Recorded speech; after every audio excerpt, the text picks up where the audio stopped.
fiction, science fiction, horror, fantasy, crime, LGBT, thriller. You have now entered the House of Mystery with your hosts, Eric Shapiro, David North Martino, John Copenhaver, and Al Warren. Heard on KCAA 106.5 FM Los Angeles, 102.3 FM Riverside, and 105.0 AM Palm Springs. Today we have a very special guest. Really appreciate him doing the show. He was an FBI special agent, and he's written a book called In the Name of the Children. Jeffrey Rinek. Thank you for being here. Thanks, Alex. How did you get into the FBI?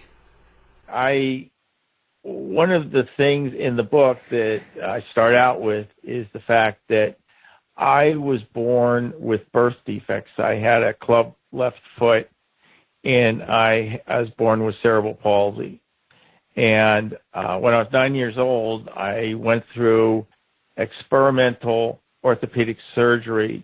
The surgeon, whose name was Anthony De Palma, believed that if he surgically fixed my left leg so that it was fairly straight, that it would stop the scoliosis in my spine, which had started about the time I was 7 or 8 years old, and was believed to have gotten to the point where it would become much, much worse. And just as a point of interest, Dr. De Palma's son was the famous movie director Brian De Palma. Oh, wow. And so when I was 9, I had this experimental surgery, which literally changed my life. And much to everyone's surprise but pleasure, I was walking fairly normally. I was able to walk normally, and because of the extended period of time I was on crutches, I had a lot of upper body strength. And for me, I spent the first 9 years of my life getting beat up and picked on and singled out. And at this point, it made me angry. So I was an angry adolescent. But all my life, I had wanted to become an FBI agent. My dad was an undertaker, a funeral director, and at one of the funerals, the person that the funeral was for was a guy, an organized crime guy. And I remember all the FBI guys outside the funeral home writing down license plates, and I just thought they were great. It just really, really impressed me. So all my life, I lived wanting to become an FBI agent, but always realizing because of my physical issues that I probably would never be able to. And then as I grew older, I went to college, and after college, I didn't have enough money to go to law school, and so I was looking for what to do with my life, and I was really kind of lost for a while. And I began running, and I realized that, I had the physical strength. I could do the running and everything, so I started applying at law enforcement, and the FBI offered me a position as a clerk. So I went to Washington, where I served as a clerk for 2.5 years, and from that position, I was able to apply to become an FBI special agent. The FBI had a program where if you served as a clerk for 3 years, you could become eligible to apply to be an FBI agent, but that program ended 6 months after I started down there. So I went back to school at night full-time to get the equivalent of a second undergraduate degree in accounting. And so I applied to the FBI as an agent accountant, and that's how I got in. And it never occurred to me, I always thought of myself doing violent crime. I never thought of myself doing accounting crime. But that was a way of getting in, and so I pursued it, and it worked. So were your first assignments then forensic accounting?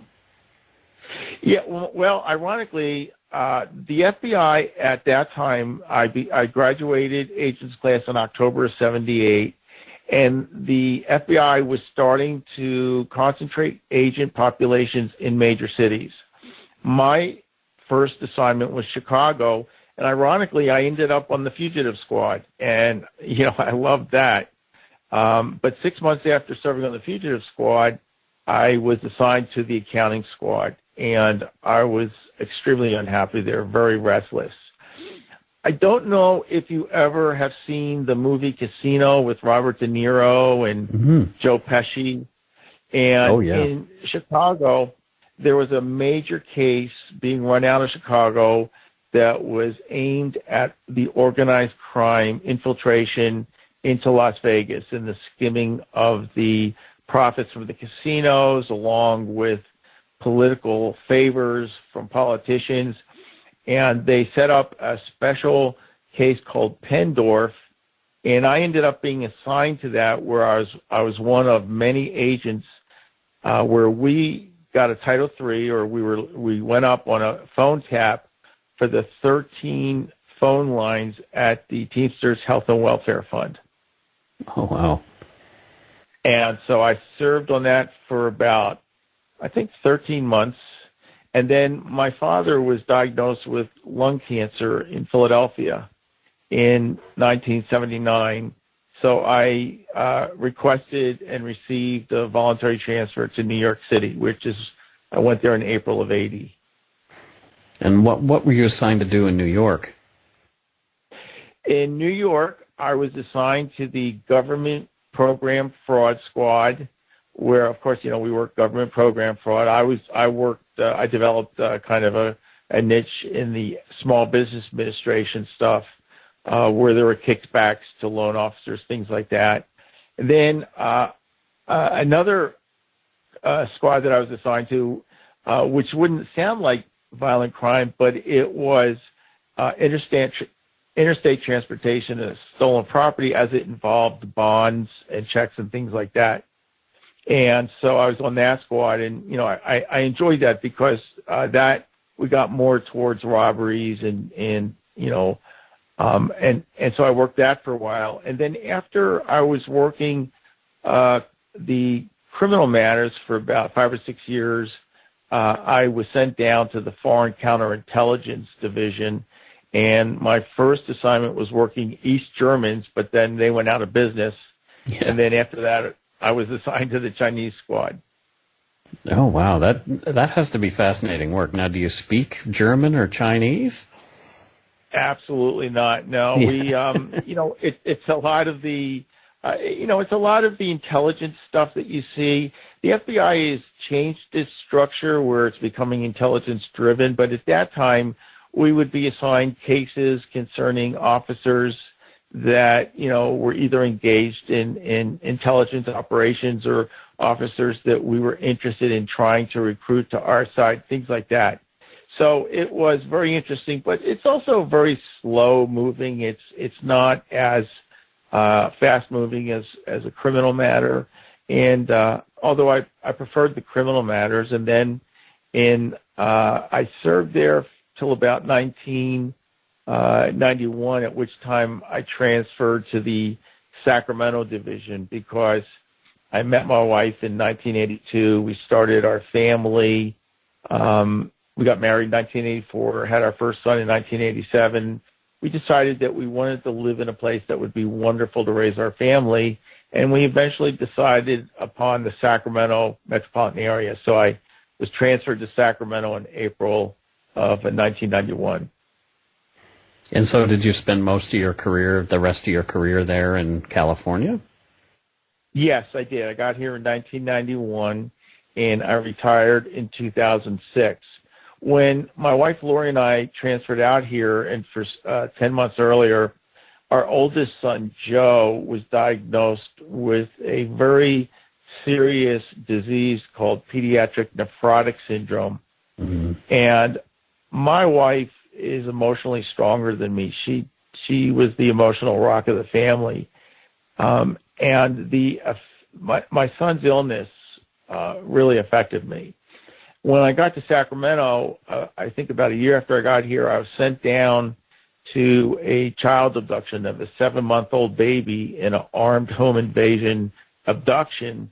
And I tied up with a Sacramento Police Department detective named Greg Stewart, and the two of us worked that whole week. And at the end of the week, that Friday, we recovered the baby.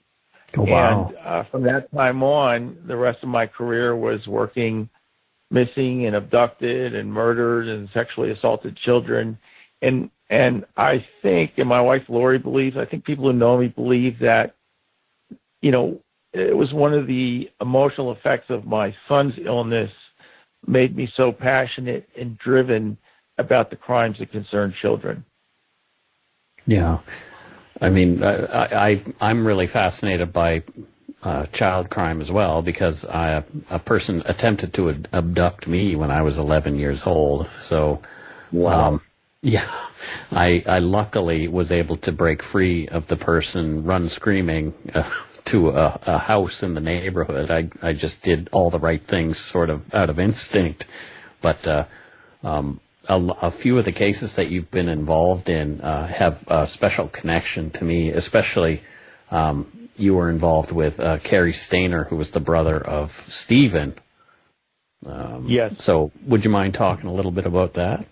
We devote 2 chapters of the book to this case because it was a very interesting, it was complicated, and it was an intense case. We had, 4 wonderful women that didn't survive, and so it has, a marked effect. I would like everyone to understand, at least from my point of view, that I think what society doesn't appreciate is that we as investigators, as FBI agents or detectives, when we get involved in these cases, we also become emotionally involved because we care. We allow ourselves to become almost extended victim families, and it gives us the drive to, work long hours and do what needs to be done to find out what happened and either bring the victims home or to get the offenders into justice, or both. In the Yosemite case, it involved, there are actually 2 parts. The first part is Carol's son, her daughter Julie, and their friend from Argentina named Silvina Peloso. And Carol, the mom, and she had a friend named Raquel Peloso. And Carol and Raquel were exchange students, and so the families had become very close, and it became like a family tradition. So when Silvina was growing and Julie was growing, they continued doing what their moms had done. So on Valentine's Day weekend of 1999, the 3 of them started in Humboldt County in Eureka. They flew down to San Francisco Airport. They rented a car. It was a red Pontiac Grand Am. And they drove to the University of the Pacific, which is just south of Sacramento. And Julie was exploring the cheerleading program there and thinking of attending that school. After they got done with their tour, they continued down to El Portal, which is 7 miles away from the entrance to Yosemite, and they stayed in a motel called the Cedar Lodge. And then the arrangements they had with Carol's husband, Jens, was that on February 16th, the 4 of them would meet up at San Francisco International Airport and fly on to Arizona, where they were then going to spend a week with Jens's sister and her husband in Arizona. So, Carol and the girls went down first, and then on the 16th, Jens flew to the airport. When he couldn't find them, he believed that he had, messed up his instructions. All of us, husbands or, partners in relationships, whenever we're supposed to do something and it doesn't work out, we figure we screwed up our instructions. And so he, after waiting, continued to fly on to Arizona by himself. And when he wasn't able to reach Carol, he started calling into the Mariposa County Sheriff's Department to ask for help locating her. When they, and the Mariposa County Sheriff's Department is really good. I know the sheriff there today, and then, the sheriff was a sergeant, but really, really wonderful people. And when you come to these rural sheriff's departments, they are the best when it comes to working missing people because they are experienced in search and rescue. They're very experienced in these matters, and it's been my experience that they're very, very competent. So when the Mariposa County got the call, they went and they looked at the room where Carol and the girls were staying, didn't really see anything out of the ordinary, but they did what every good law enforcement department does, is they put Carol and the girls into the NCIC system as missing people so that if they were encountered anywhere, it would be reported. And then the girls went missing on the 15th of February. Jens couldn't find them and called in the missing persons report on the 16th. And then there was a strange occurrence on February 19th at a busy intersection in Modesto, which is about 60 miles west of where they were staying. Carol's wallet insert with her identification was found by just a person walking by. And that person turned it into the Modesto Police Department, who checked NCIC and found the missing persons report in from Mariposa, and they were able to figure out that Carol was the person missing from El Portal, and so that immediately added a new dimension to the case. And because Carol's insert had been found, there was a concern about how could her insert from her wallet have gotten separated from her, especially with her identification. So the FBI was asked to assist, and I was assigned as the agent, case agent, and instructed to report to Modesto on February 22nd, which was a Monday. And I went down there, and I tied up with a Modesto agent named Terry Scott. The FBI maintains satellite offices, which we call resident agencies. So there was a resident agency in Modesto. Normally, that office would have handled this, but they were involved in a case, and therefore I was assigned as case agent. But Terry Scott, the agent down there, and myself, we both went and started interviewing the family. And we really didn't get anything of value. We learned that Carol and Jens had a troubled marriage, but there was nothing there that really flagged any kind of culpability in terms of why they were missing.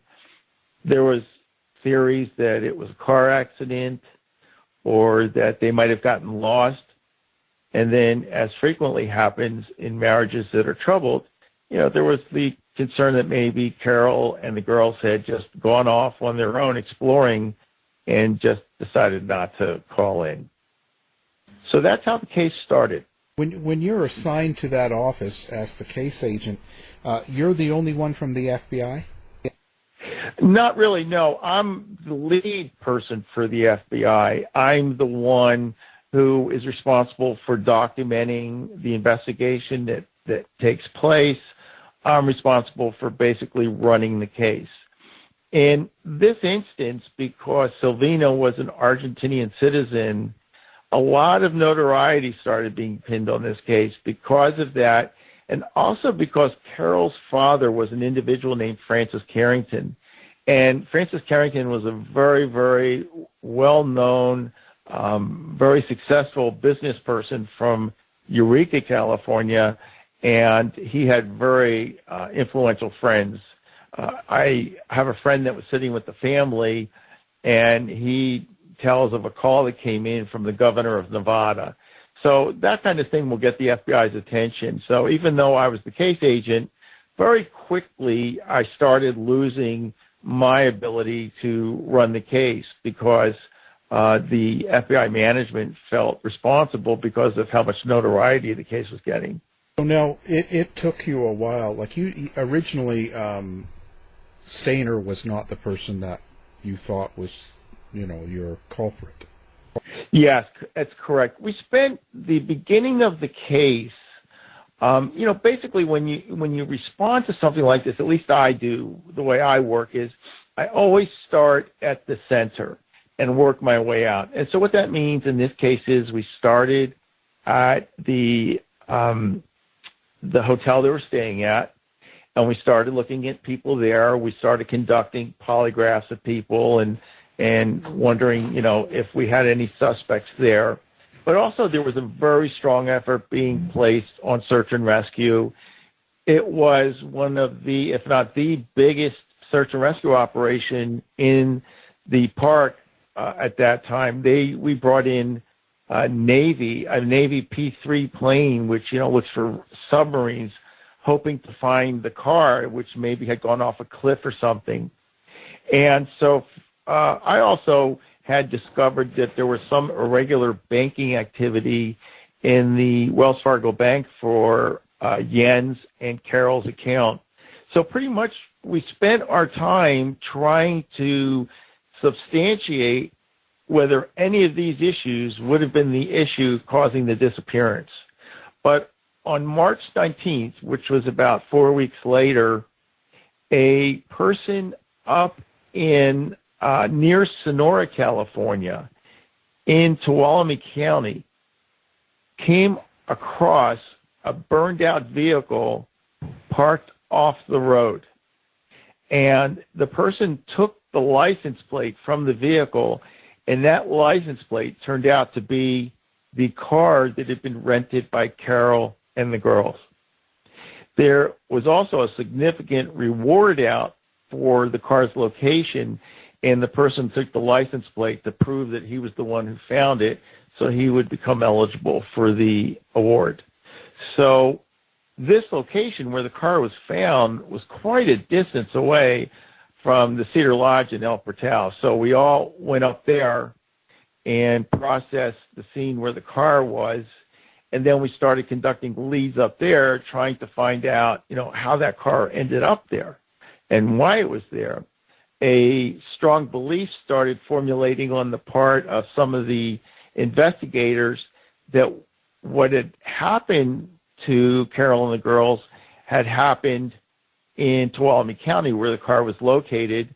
Many others believed that whatever had happened in the Cedar Lodge down in Mariposa County. As they conducted a crime scene on the car, they discovered 2 skeletons in the trunk, and one of them turned out to be Carol Sund, and the other one turned out to be Silvina Peloso. And so with that, we had 2 victims identified, and I want your readers to understand that in our minds, your listeners, in our minds, Alan, we've got a 3rd victim unaccounted for. And we automatically default to she's alive and we have to find her. And you go into frenzy mode trying to find this 3rd victim. So there was a lot of time and effort expended in Tuolumne County trying to locate the 3rd victim, which would be Julie.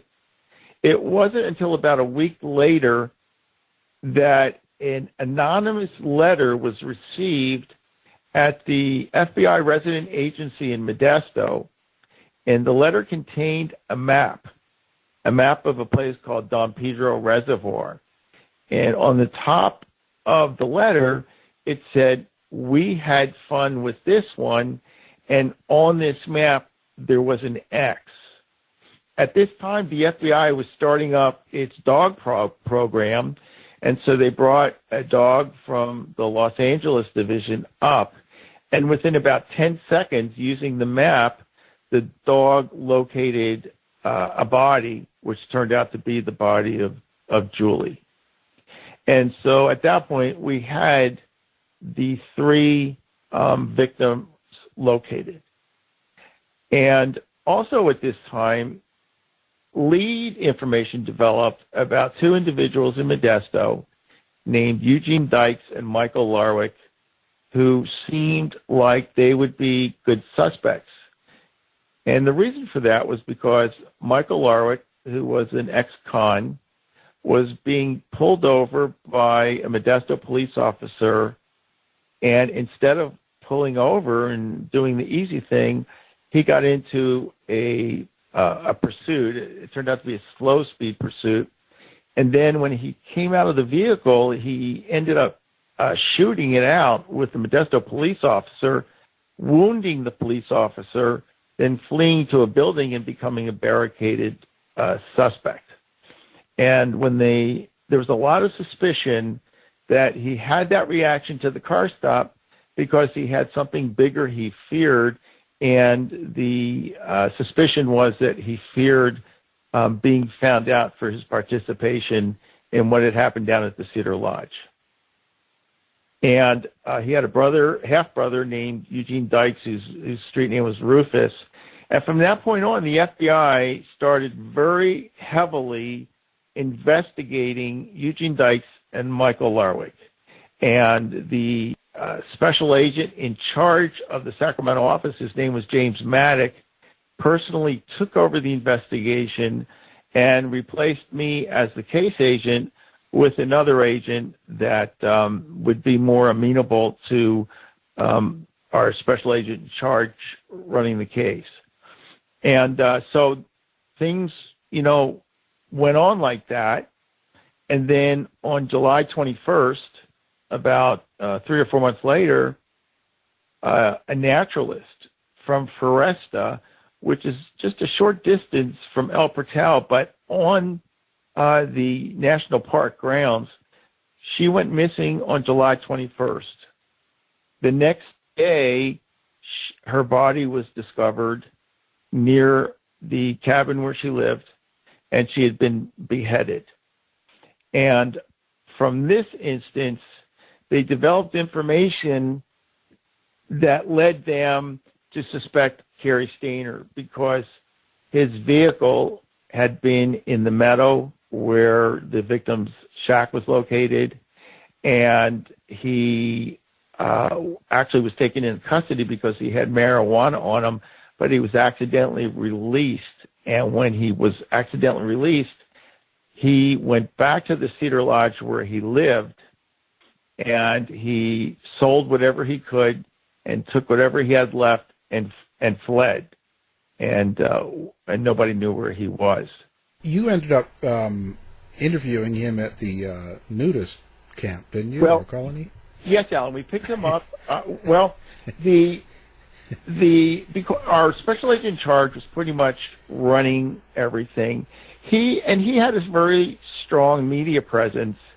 At first, he was in the media saying that Eugene Dykes and Michael Larwick were the suspects. I don't know if he used their names or not, but he definitely pointed to them as the people who had committed this crime and indicated that they were already locked up on other charges. In July, when Joey Armstrong was abducted and murdered, my SAC, James Maddock, then again went on the media to say that the murders from the previous February and then the current one were unrelated and had nothing to do with each other.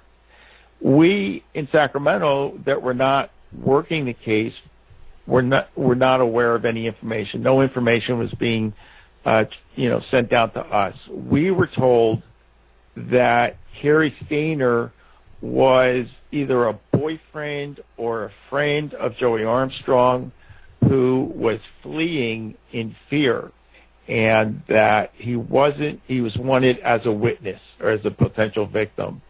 And so when he was located at the Laguna del Sol on Saturday morning, the 24th, and we were sent to pick him up, we were just told he was a witness. We were not told of his suspect status. So when you went to pick him up, it wasn't in your mind that you were thinking of him as a suspect? Absolutely not. No, we were thinking of him as a boyfriend who was running in fear, or as a witness or friend of Joey Armstrong, who again was afraid and in the wind. We use the term "in the wind." He was in the wind because he was afraid. He was afraid and trying to protect himself. So we were. I was home that weekend. I knew nothing about the case.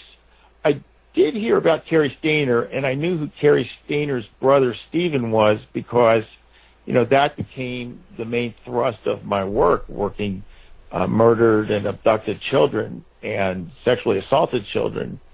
So it was interesting to me that Cary Stayner's brother was Stephen, but outside of that, none of us, thought anything of it. I was home that weekend with my wife. My sons were on the East Coast visiting family, and my wife had this very romantic weekend planned for the two of us. I got to tell you, I felt a lot of pressure over this. And so that Saturday morning, I get the call to respond, and at the time I got the call, the person calling me didn't know where I was supposed to go or what I was supposed to do, didn't even know which direction I was supposed to head. But they mentioned to me that my partners, John Bowles and Ken Hittmeyer, were requesting me. And pretty much that's all I needed to hear. So I popped in the shower, and I remember the look on my wife's face as I was leaving, looking at me like I had escaped something. And so I have a heavy foot. And so I was the first one to arrive at the Laguna del Sol. I've never been to a nudist colony before.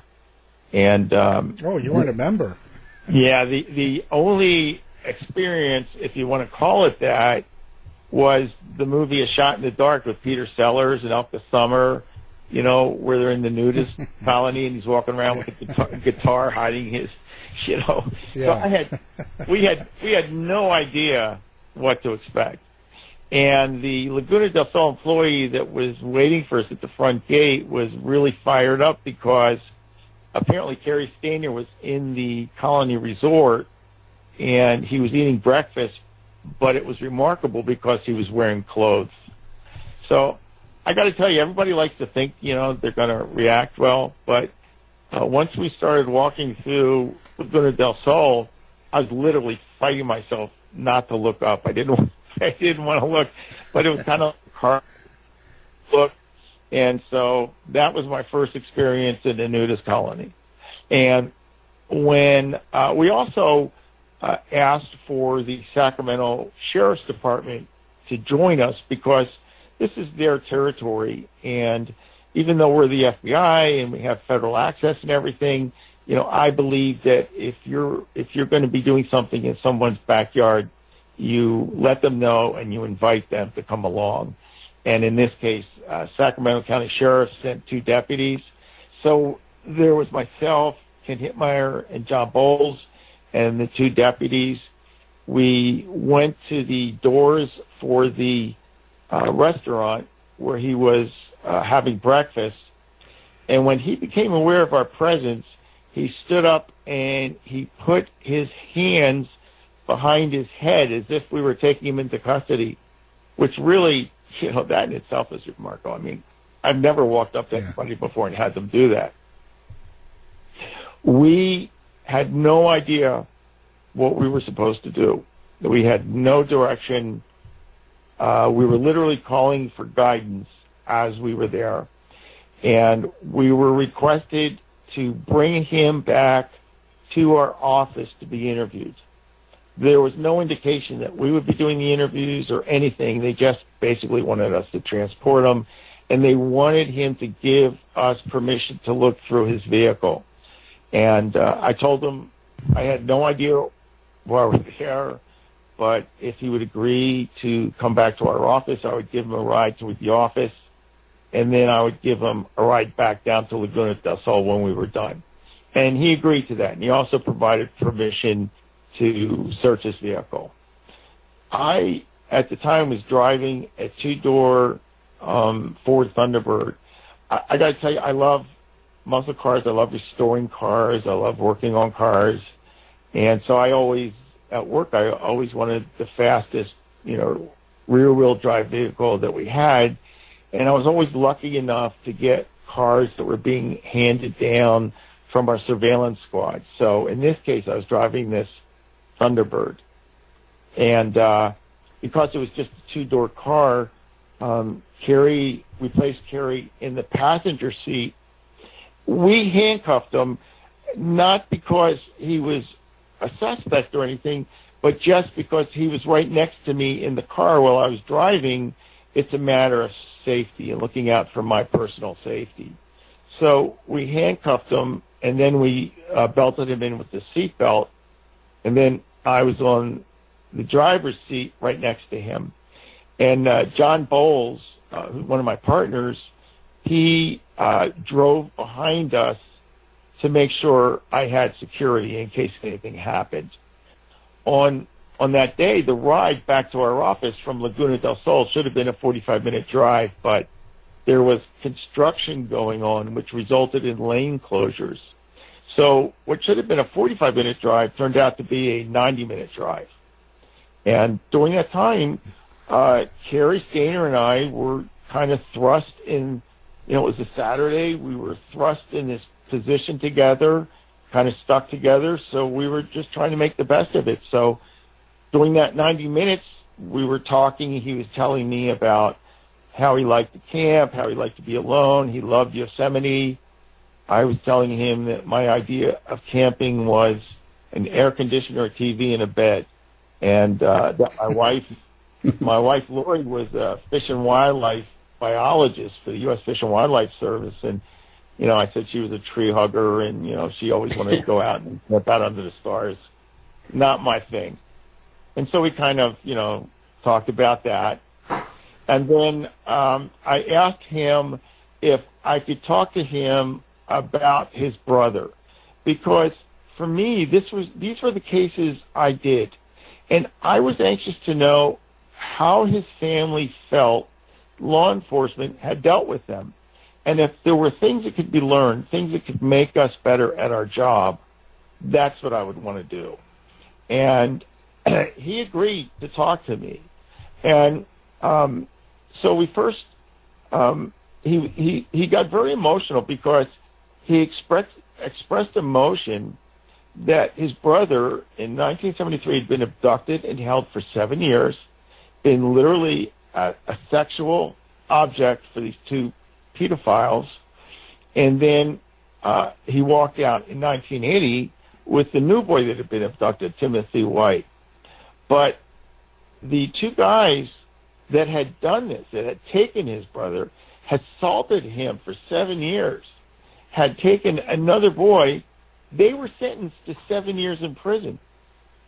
And Cary felt that this was wrong, and this was not just, that how could they sentence these two guys to prison for 7 years when they had held his brother for 7 years, assaulting him? I agreed with Cary, and I still do. I do believe he's right. I think 7 years was not long enough for these guys. And because, they let him out, I know that he was trying to reoffend before he died. So that was something we talked about. And I explained to Cary that in the cases that I had been working, I thought I realized that, with the family, when something like this happens, it's a wound, and it will always be there. And the best that we can hope for is for it to be dealt with as much understanding as possible, and to go on with the ability to live out life, but knowing, like a scar, that your life will always be a reminder.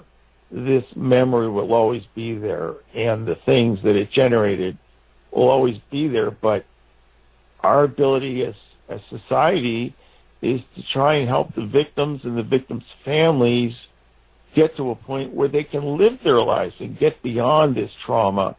And we can't take away the memory or ease the pain, but we can try and give them the strength and the tools they need to live out their lives and try and find happiness with what they have left.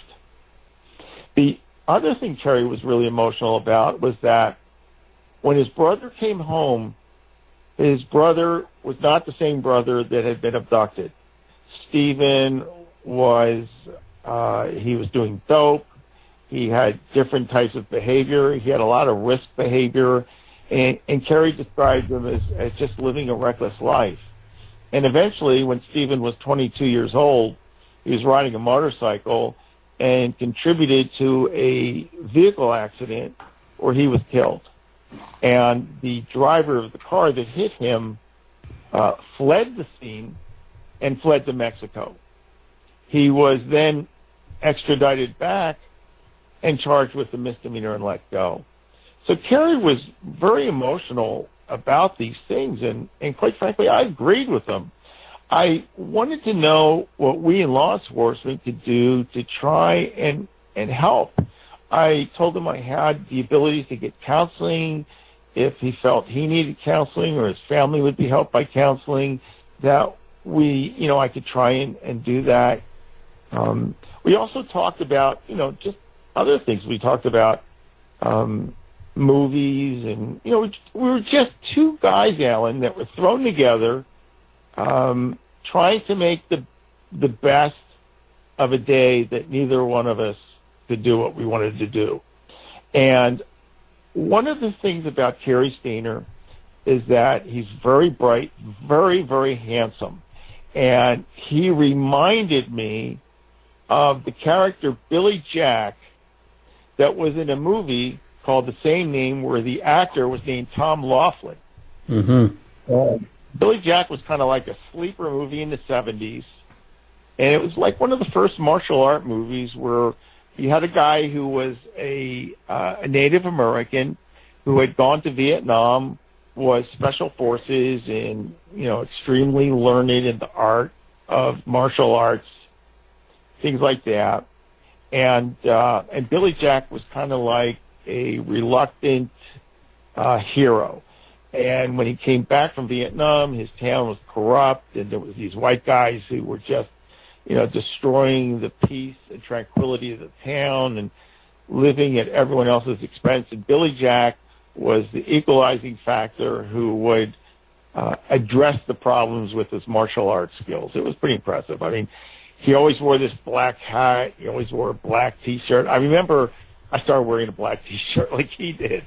And Billy Jack was just, he just, for me, it was a memorable movie, and I just really liked it.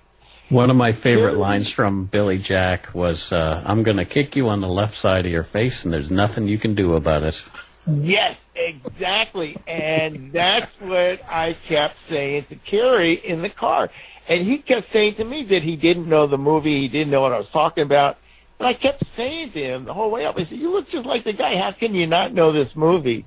And as we were driving into the secured parking facility at the FBI office, as we're going through the gate, he recites that line that you just recited. So that was perfect timing. Thank you for that.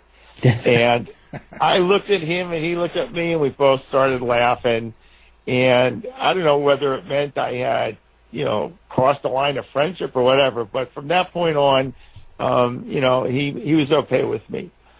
When we got him to the FBI office, because he was not under arrest or anything, we immediately took his handcuffs off, and we put him into a room that was not locked and told him he was not under arrest, and asked him just to wait for us. We were going to go in and find out what we were supposed to do. We had no information about the case. We were not in a position where we could conduct any interviews of him regarding the case. So my boss was there, Maddox, and I asked him, what do you want us to do? And he said that he was heading to Yosemite for a press conference and told us that Cary Stayner was an ex-boyfriend of the victim who was fleeing in fear, and just asked us to interview him and find out, why he was in fear and what he was fleeing from, things like that. So myself and John Bowles, we commiserated together and decided that we would ask the polygraph operator to come in, because as part of the polygraph, they do a full interview. And that would get us off the hook of doing an interview about something we didn't know anything about. Because we had taken him from breakfast, I went through our night desk and I ordered us all out some pizza. So, and during that time, we did a biographical interview of Cary, just getting, to know his background and anything, nothing about the case. And then the pizza arrived at the same time Harry Sweeney, our polygrapher, arrived. And John Bowles came into the room where I was with Cary and said, the polygrapher's here and the pizza's here. What do you want to do first? And Cary looked at me and said, let's skip the polygraph. I'd like to talk to Jeff alone. So we put him back in the initial interview room that we had him in, and I went into the main office to find out what I was supposed to do. And I got to tell you, I don't know if this is embarrassing myself or not, but the way I do my interviews, the way I interact with people, I believe everybody has value, and I deal with people on that basis. And so the fact that he has to see me alone like this was not an only time. I've had several instances where people we were interviewing would ask to see me alone. And, it would always turn out to be some type of a confession. But the joke about me was that the subject would come out of the interview crying, and I would come out of the interview crying. And the reality of that is that when I meet people, I want to get to know them. I want to know what's happened to them and why they did what they did. And it usually becomes a very emotional, revealing type of thing. So when I came out and told Hitman that he wanted to see me alone, everybody starts rolling their eyes like, here goes Rinek again. And so I won't, make it longer than it has to be, but I went back and forth to the room several times with Cary, because the first thing we established was that he was the person we needed to talk to about the murder of the naturalist. And he also said there was more. And I go, well, what do you mean more? And he says, more. And you got to bear in mind that my boss was out there saying that first case with the 3 women was over. And I asked him if that's what he meant, and he nodded his head. And I said, well, wait a minute, my boss said that case is solved, and I wasn't sure that I really believed him. When I initially came into the room from getting direction of what to do, Cary was sitting in a chair, and he was kind of hunched over. And I remember the room being dark, and he looked at me and he said, Jeff, there's times when I think about world peace and world beauty and everything is good, and there's times when I think I can kill everyone there is. He said that he had done some bad things in his life. He also expressed that he had been a victim of child molest when he was 11 years old by his uncle.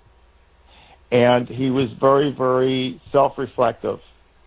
And it was clear to me that, he was hurting. And when I see people hurting, I want to make them feel better. It's just my nature.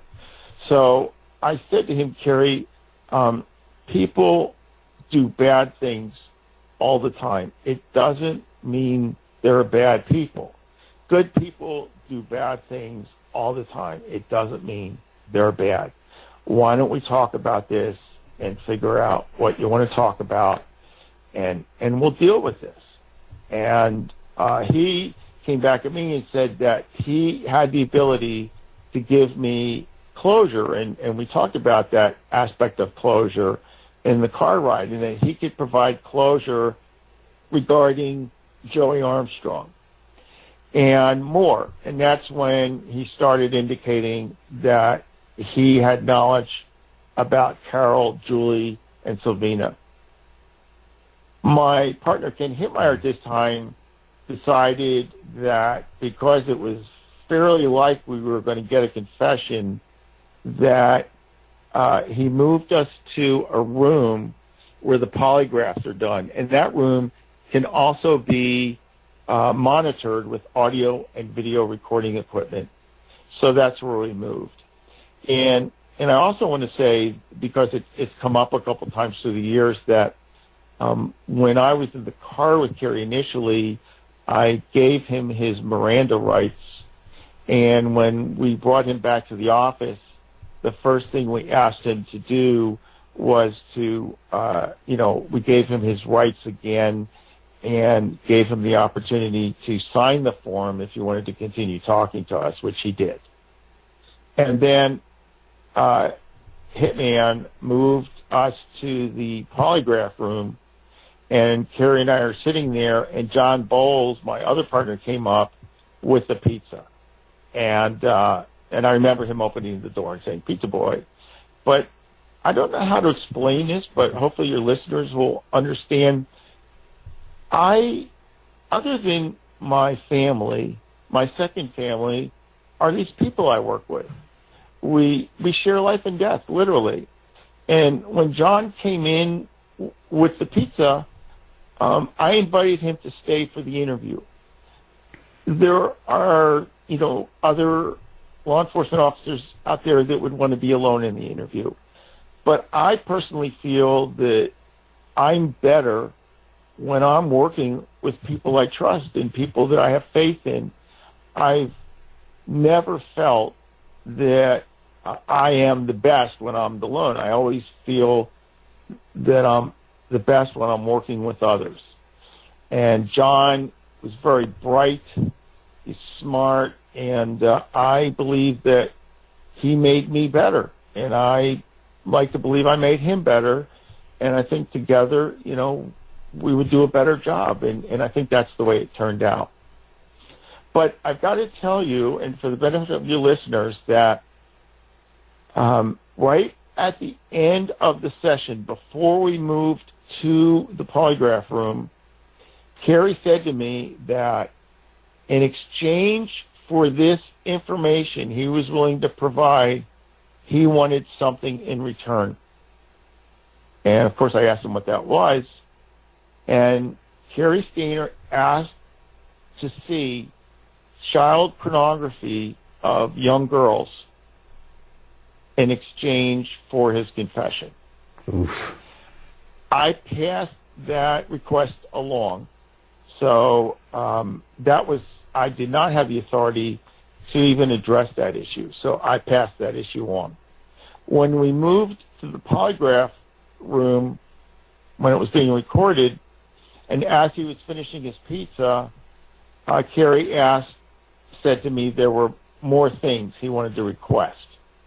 And he basically said that in addition to what he had already asked for, he knew there was a heavy reward of, I think it was $275,000, and he wanted that to go to his family.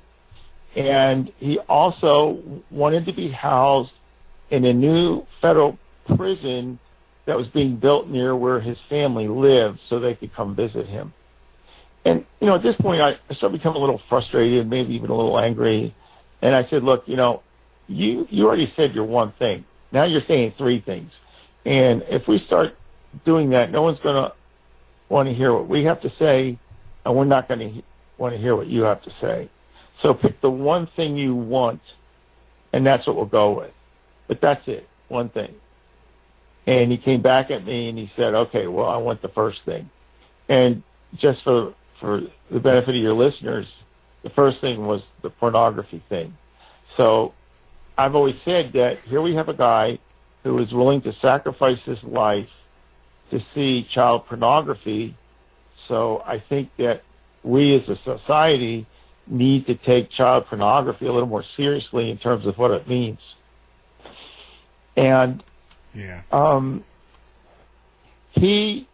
he had said to me that, when he had been molested around 11 years of age by his uncle, and from dealing with so many victim children and so many of these issues, I have this little personal theory that you can tell the age of the preferred victim of your offender when you find out what age your offender was when they were a victim. So I believe most offenders have been at one point themselves victims. And by exploring that, that's how I formulate the age of the victim they prefer and what they're doing to their victims. You put yourself into these interviews with a lot of your own stuff, your own personal stuff. So you expose kind of your own vulnerabilities to these people that you're trying to get a confession out of. And it's probably your technique and your way of connecting with them so that you can get information from them. But that's got to take a huge toll on your own mental status, your own life. That's absolutely correct. It has. The emotional trauma has made me physically ill, and I've been suffering from illness for at least the last 15 years. But you're absolutely correct. I am willing to share myself because the person you're sitting with, you're asking them to share themselves. And I think that you can't expect someone to want to share something with you unless you're sharing something with them. I think it's human nature. And when you talk about technique, Alan, I never thought of what I did as a technique. I thought of what I did as just a way of talking to people. But if you brought it up, what over the years, what I ended up with was, yes, wanting to understand. I had an interview with a kid one time who had murdered another young boy. And when I was doing the interview, in the beginning part of the interview, I asked him, if you could have anything in your life, what would you want? And he looked at me and he said, if I could have anything in my life, I would want to be loved, and I would want someone to love me. And I would want someone to love. And then he goes on to describe, how he murdered a 15-year-old boy. So, what do you do with that? How do you process that? And I think that one of the things that I believe, which I said, is that most of these offenders are themselves victims, and they're searching for something that you and I will never be able to find or understand. But for them, it's a product of what's happened. In the book, there's a chapter named Danny, and in Danny's chapter, I describe the boy who killed Danny, and I don't want to use his name. I know we used another name for him in the chapter, but this was a boy who had an IQ of 65. He didn't understand right or wrong. He doesn't understand the difference between death and sleep. He just exists. But his mother had a boyfriend, and when this boy was 6 years old, his mother's boyfriend sexually assaulted him over a period of time. And from the time that happened, all he wanted in the world was to want to have sex with young boys that aged out about 6. I mean, if it were 7 or 8, but they looked 6, that would qualify. And that's where my belief that something happens to a child when they're assaulted that affects their emotional and sexual maturity. And I firmly believe this. So let's talk about the book itself and why you actually wrote the book.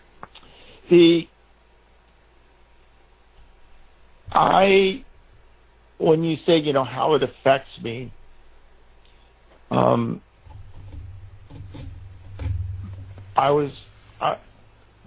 many, many nights I would wake up crying and screaming with my wife holding me. Many times I would come home from cases and just be emotionally gone.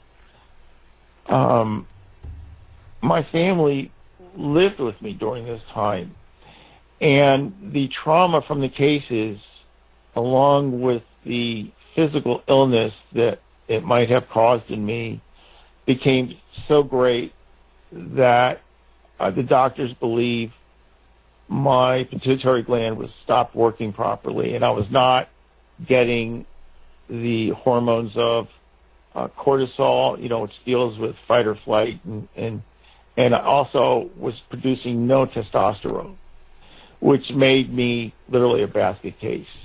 And it was my family that carried this burden of dealing with me like this. One of the chapters in the book is the chapter about Michael.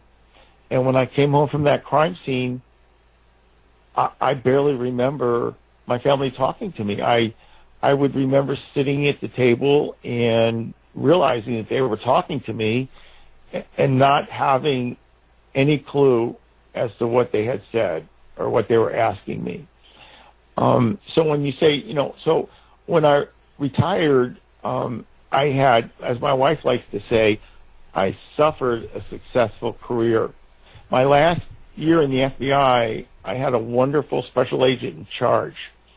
And it was right after 9/11, and Robert Mueller had come in as our director, and he was changing the priorities of the FBI. And one of the things that was being changed was our focus working these issues concerning children. And I was called in and asked my opinion about this, and I expressed my belief that we made a huge difference in the ability to address these cases, both in the resources we brought to them, along with the agents. I believe an FBI agent working with a local detective or police officer is an unbelievably effective partnership.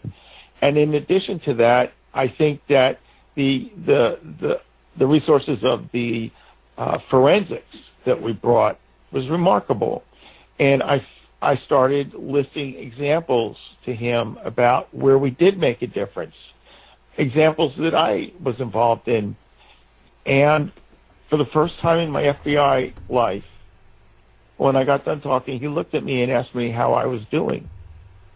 I was totally unprepared for that. And I had an emotional reaction. And I told him that I wasn't sure how I was doing, and that I believed I harmed my family. And he promised me that he was going to do whatever it took to get me back to some type of emotional stability so I could retire. And I promised him I wouldn't get any more confessions, and he promised me that he would do whatever it took. And when I retired in May of 2006, and for the first 6 months after I retired, I pretty much stayed in bed every day. Every time I got out of bed, I got nauseous. I couldn't function. I slowly regained my function. But the thing that really saved me was my wife, Lori. During all that time, she stayed with me during some of the things I did that I'm not proud of.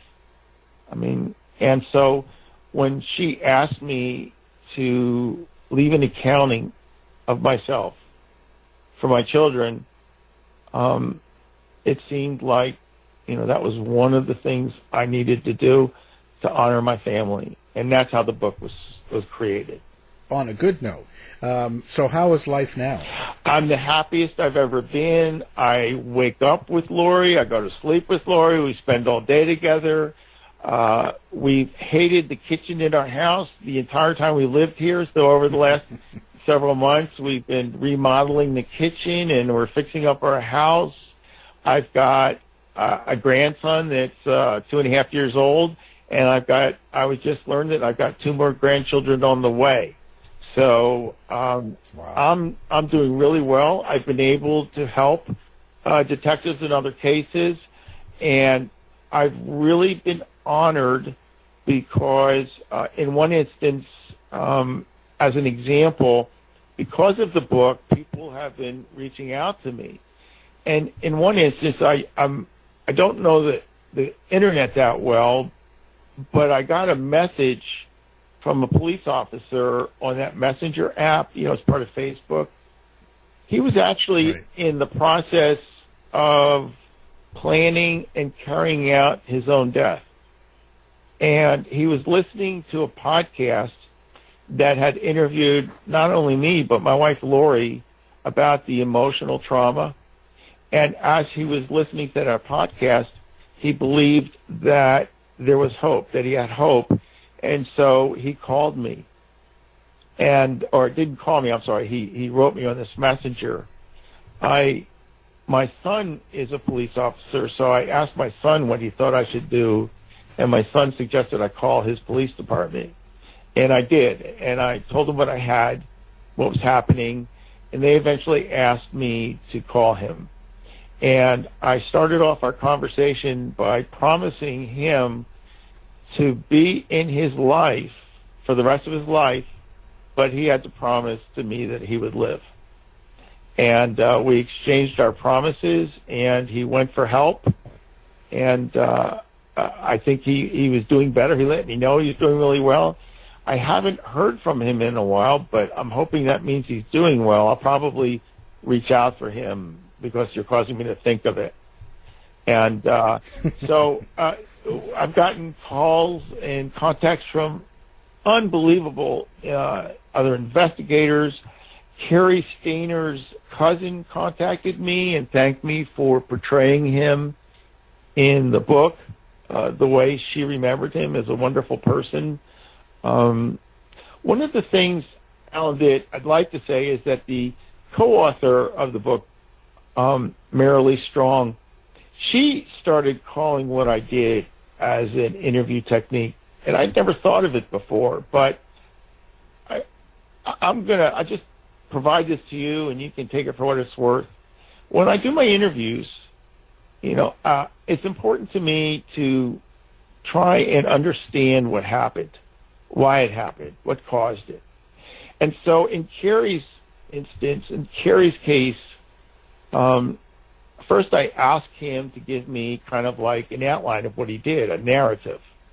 And then I'll take his narrative and I'll tell him, okay, now we're going to go through again, and I want to know what you saw, what you smelled, what you heard, everything you experienced. And then when we get done with that, we go back again, and this time I want him to describe to me what the victim experienced, because he's the last one to have seen the victim alive. He's the last one to have been with the victim. I want to know what the victim knew. And then I'll ask him to describe it again, and this time I'm there as an observing party. What would I see? So it's 3 different perspectives of the same event, but each perspective will give a different level of information. And then finally, I learned from Greg Stewart at the Sacramento Police Department when we did the Frankie case that after we're done, I ask each offender to write a letter of apology to the victim. And I have never seen something in the letter of apology that I missed in the interview. In other words, no matter how good you think the interview went, you'll miss something. And the letter of apology many times will tell me what I missed or give me an example of something I missed. So that is the way I conduct my interviews. And by doing that, it gives me a real awareness for the offender, and I want to know for the victim. We as homicide investigators can't help ourselves but to look at the offender and think that that's the last thing that our victim saw. Our guest has been Jeffrey Rinek. Thank you for being here. Thank you.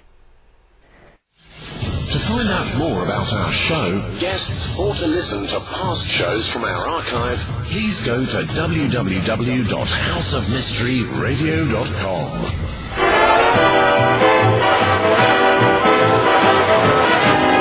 The mission has been completed. The end! By George, he's got it! It is the end! I'll say it. If you're lying to me, I'll be back. This has been a production of Something Weird Media.